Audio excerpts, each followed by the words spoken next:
महाराष्ट्र विधानसभा चुनाव में प्रचंड जीत दर्ज करने के बाद महायुति सरकार गठन की तैयारी में तो लगी हुई है, लेकिन उस तैयारी से ज्यादा बीच में उभरी अड़चनों से टकराने और भिड़ने की आहट सुनाई दे रही है। कुछ दिन पहले ही एकनाथ शिंदे खुद मीडिया के सामने ये कह गए थे कि महायुति गठबंधन की ओर से मुख्यमंत्री कौन होगा, इसका फैसला उन्होंने अमित शाह और पीएम मोदी पर छोड़ दिया है।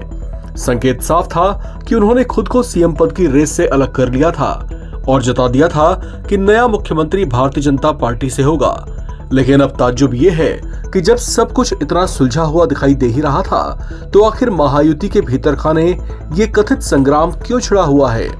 हालात अब ऐसे हैं कि महायुति की बैठकें एक के बाद एक रद्द होती जा रही हैं या फिर उन्हें टाला जा रहा है।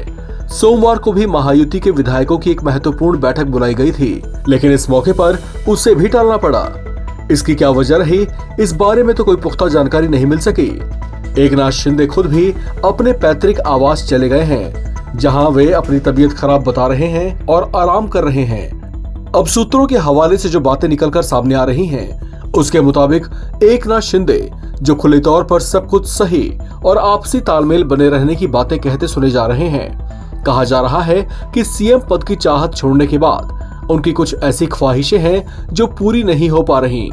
सूत्रों के मुताबिक एकनाथ शिंदे की ओर से बीजेपी आलाकमान के सामने 3 मांगे रखी गई हैं, जिसे वे पूरी करवाने पर अड़े हुए हैं। चर्चाओं के मुताबिक एकनाथ शिंदे की पहली कथित मांग अपने बेटे श्रीकांत शिंदे को डिप्टी सीएम बनवाना है। श्रीकांत शिंदे हाल फिलहाल सांसद हैं और ऐसी चर्चाओं के जाहिर होने पर उन्होंने इसे अफवाह बताया था। एकनाथ शिंदे की दूसरी कथित मांग गृह मंत्रालय की चाहत है।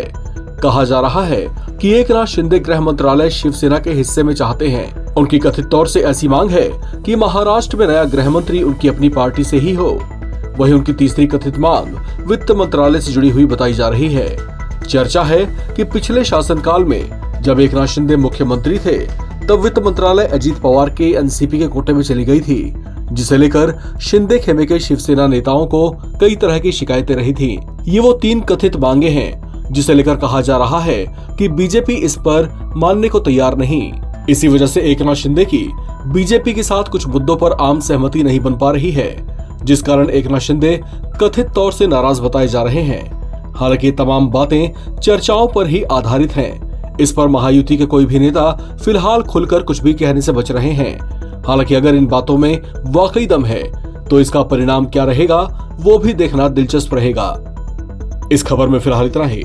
बाकी अपडेट्स के लिए आप बने रहें एनबीटी ऑनलाइन के साथ।